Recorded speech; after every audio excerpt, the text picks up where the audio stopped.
This time I'd like to introduce our first witness. Dr. Wooley is the Director of Engineering with Abengoa Bioenergy New Technology in Lakewood, Colorado. Dr. Wooley, you're recognized for 5 minutes. Thank you, Mr. Chairman. Members of the subcommittee. As mentioned, my name is Robert Wooley. I'm the Director of Process Engineering at Abengoa Bioenergy. I appreciate the opportunity to participate in today's hearing to discuss second-generation biofuels.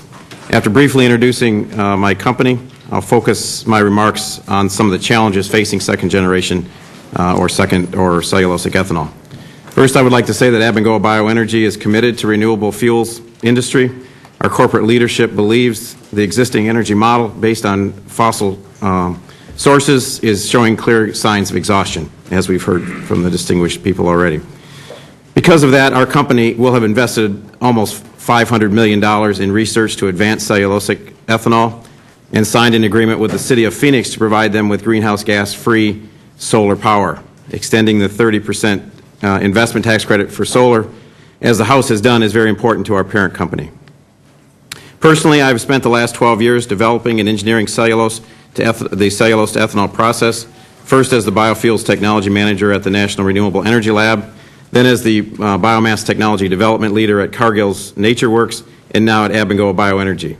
I would like to provide the subcommittee with some background on Abengoa Bioenergy. We entered the U.S. market when we purchased High Plains Corporation in 2002. Abengoa produces starch-based ethanol in York, Nebraska, where we also have a pilot plant for the development of the cellulosic ethanol technology. We have starch-based ethanol also in Ravenna, Nebraska, Colwich, Kansas, and Portales, New Mexico, and we are in the process of building 2 new plants, one in Illinois and the second one in Evansville, Indiana, in Mr. Ellsworth's district. We are designing a hybrid facility to be built in Hugoton, Kansas. This hybrid facility will produce 88 million gallons per year of starch-based ethanol and 12 million gallons a year of cellulose-based ethanol. The launching of second-generation cellulose industry is only possible through the use of this first-generation technology basis, the cash flows from that first generation, the know-how, and the infrastructure. Our pilot cellulosic plant in York, Nebraska is the proving ground for the technology that we are incorporating in the Hugoton plant. In fact, cellulosic ethanol can be produced today. However, the main concern is how much it costs to produce that gallon. We are working quickly to figure out how to produce that lower cost of production. Fuel production from biomass is currently offering considerable savings in greenhouse gas emissions from transportation fuel and has the potential for more. The current technology has a life cycle reduction in greenhouse gas as compared to fossil fuels such as gasoline of about 28%. In some of our plants, we're starting to introduce biomass as the energy source for converting that corn ethanol. That increases the reduction in greenhouse gas to 52%.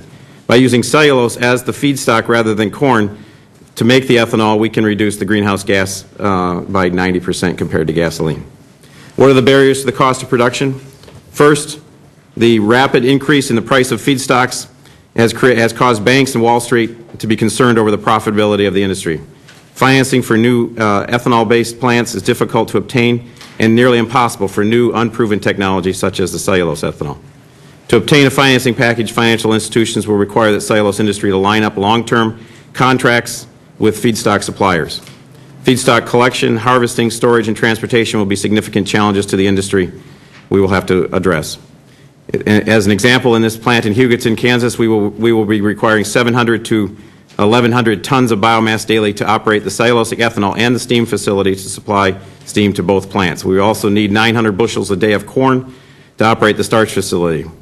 To do this, we need 100 trucks per day delivering biomass to the plant. This biomass in the form of corn stover, sorghum stover, or wheat straw. In addition, another 100 trucks per day will be delivering corn or milo starch to the processing facility. Significant resources are needed dedicated to this issue over the next year to make the system work. There are still areas of technology development that can help reduce the cost of converting cellulosic materials to ethanol, freeing up more of the cost of production to enable the farmer to produce the feed material. These include the cost of enzymes to convert cellulose to sugar. Currently, starch conversion of ethanol spends a few cents per gallon of ethanol, while the initial cellulosic processes will probably spend 50 cents to $1 per gallon. With further research, we feel that this can be reduced to 10 cents per gallon. It will always be a little bit more expensive than starch because of the complexity of the conversion. In conclusion, Abengoa is committed to the renewable fuels industry. Unfortunately, a well-coordinated attack from those who defend the status quo are raising doubts on our capability to increase our energy independence. We will have to show that we understand the advantages of renewable energy sources, confident in knowledge of renewable fuels, and continue to devote significant financial resources to research and deploying these new technologies. Thank you.